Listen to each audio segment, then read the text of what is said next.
guys, welcome to my channel. Please don't forget to subscribe and share. And also, please don't forget to like. It would surely help our channel. Happy reading! Hi everyone! So this is chapter 30. This is in your plan too. She had stolen items from my family. Opa, di mo pa nga sure eh. Give it back to me.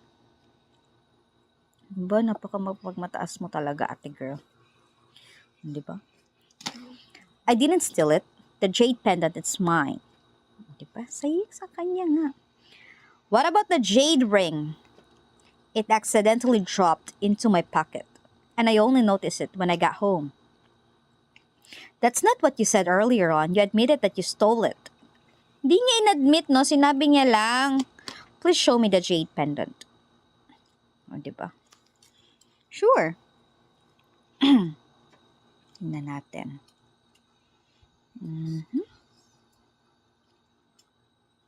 O, di ba?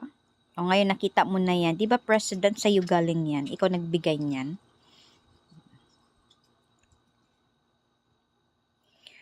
Doesn't sir give this to Go Xiaoxun for luck?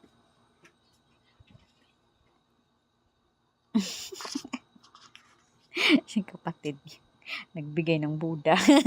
Pero kapatid naman niya. Xiaoxun is very close to his sister, so it's no wonder the jade pendant is in her hands. Ay, naka. Kala ko kay ano mo binigay yun. Siya kasing ano. Miss, you've mistaken it. This jade pendant isn't yours. It was given to me by my teacher, and I gave it to her husband afterward. O, diba? Yan kasi. Mapagmaliit nyo kasi sa iba. Her husband? Yes, her husband is my direct disciple. O, diba? Pahiya ka ngayon. Kala mo kung sino mapagmataas. I found it! Kita mo na! Ikaw pala yung tanga! Char. Running. Ayan na, nakita na yung jade pendant mo. Kung kapag maliit ka ng ibang tao, It took some time to find it in the bushes. Tamo, nasa bushes lang. This is the jade pendant that you've dropped, my lady. O, ikaw lang pala nakahulog. Ikaw lang nakawala. Tapos namimintang ka ng ibang tao. See? The truth is out now. Even if you didn't steal the jade pendant, you stole the jade ring. Stole? Hindi niya nga stole yan. Nahulog nga yan at alam niya ng young master niyo. You should ask him. Lagot ka pag uwi niyo kasi kinuha niyo yan. Gusto niya nga yan na kay diba, Gujiao yung singsing niya. Enough, Yuru. I'm sorry. Dapat lang mag-sorry ka. Pero iba talaga yung ginawa mo. That's a bad thing. You did a very wrong move. I've misunderstood you. Napaka-judgmental mo, girl. My lady? Isa ka din. Mananakit ka pa ng iba, ha? Nananakit ka ng kapwa mo. My lady is the daughter of the Marcus. How can she apologize to a lowly commoner? Kita mo, lowly commoner pa. Porket ganun lang yung itsura niya. Even if we've wronged her earlier on, we have already proven her innocence. There's no need for my lady to apologize. Aba, kaya maraming mga tao mapagmataas sa kapwa eh. Kahit isa pa din silang mababang uri. Come on, apologize to her too. Aba, at ikaw pa yung ayaw mag-sorry. Ikaw nga yung unang namintang, tapos gusto mo pang manakit. Go and apologize. I hope this incident will not affect my brother's treatment in the Rejuvenation Hall. Hindi mo alam, di ka sure, kasi siya yung manggagamot, hindi sila. Unwillingly. Aba, ang kapal ng mukha nitong babaeng to, unwilling pa, katulong ka lang din naman, isa ka din commoner. This depends on Miss Go's decision. Yun talaga, depende na talaga, kasi siya yung mag-aano eh. Doesn't care. Nod. Luckily, she is still willing to continue to do the treatment. What are you saying, Miss Go? Our rejuvenation hall is dedicated to helping all patients, and we will not delay any treatment of patients because of a personal matters. Pasalamat ka. Hindi big deal kay Jao.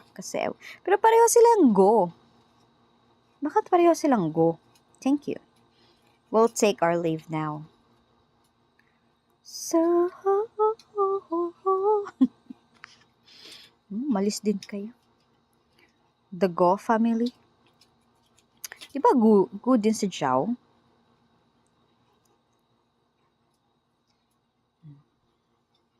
You mean the Go family in the capital?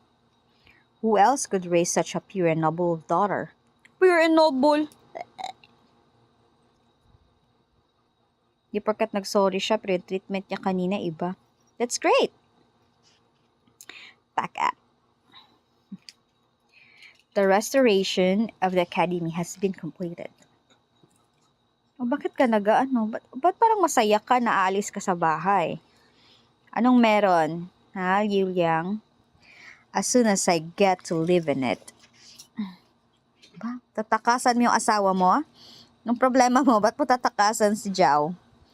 I'll be able to hide from the rehabilitation for quite some time.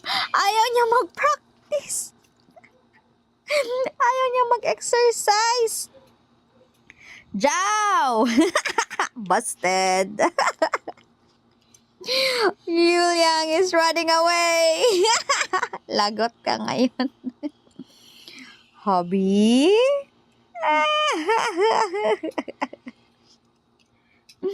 Lagot ka kay Jao. Nakakatawa naman yung mukha ni Jao. Lagot ka ngayon. Top. Huli ka. Diba? Jao. Here's your crutch. Aba, binigay naman pala sa'yo. Okay lang pala. Oh, pwede mong gamitin daw. Nanginginig pa. Take care of yourself. I've asked Xiaoshun to wait for you at the lowest place. Diba? Slam. Sinaraduan pa siya ng pintuan. What's wrong with her today?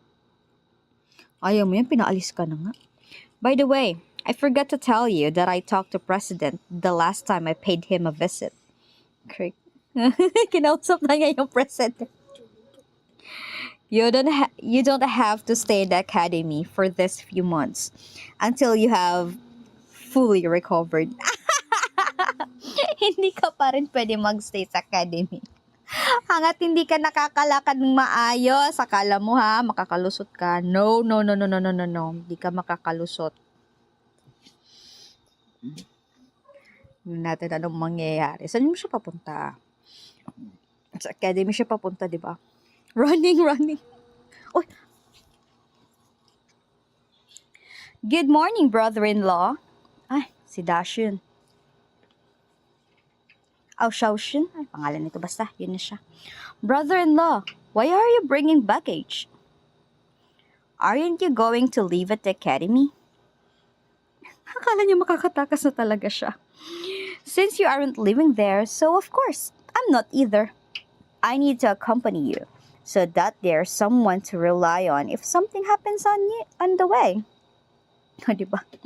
Why didn't you tell me earlier? Akala niya makakatakas na talaga siya.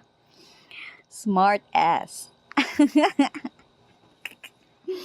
Walang makakatalo kay Jao. My sis asked me to keep it a secret.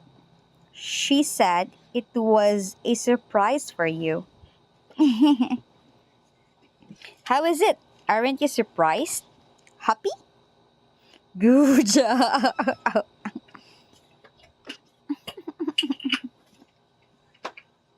Tignan natin anong sunod na gagawin ni Liuliang. Liuliang, you don't have to be so nervous. Yan siya nervous, galit yan siya. I've asked you to come over today because of the upcoming exam. You have received the documents for the Conti exam, right? Diba? Ang galing ng president na to. So intelligent. The Conte exam will be held in 10 more days. I've promised Zhao that I'll tutor you once you come to school so that you can pass the exam. From now on, you will come to Central Hall to study at noon. Wala siya sa mood. Kasi gusto niya makaalis sa bahay. I haven't even settled the score with you for secretly submitting the registration. Galit siya. Now you're even occupying my free time. Basta yun. Zhao had already told me you've been trying very hard and studying till late every day. Char. You aren't dumb, yet somehow you always fail the exam. Perhaps you have used the wrong study method or aren't studying smartly enough. Damn you, Gu Chao. Galit na talaga siya kay Gu Chao. I'll think of a way to help you. Matalino naman kasi yan, ayaw niya lang talaga. If that's the case, I think so. No. You refused to let me live in the academy, and you even asked Mr. President to tutor me secretly. Galit, nanginginig siya sa galit. I can't believe the two of you chatted so much in the last meet-up. How is it? Let's start now. Swoosh. Akala niya nakikinig yung yung kausap niya. Scoff. I'm not going to take the Conte exam. You guys better give up the idea now. Aba! May comeback si Zhao. May comeback ka, boy. Ay, si Zhao, si Liu lang pala. Huh? Liu lang? Zhao did it all for you. Oo nga. I think you two are in cahots. Lo, grabe ka. Anyway, that's the end of this chapter. Let's see the upcoming chapters then. Alright, please don't forget to like and subscribe. Bye! Thank you for reading with me, everyone. Until the next chapter.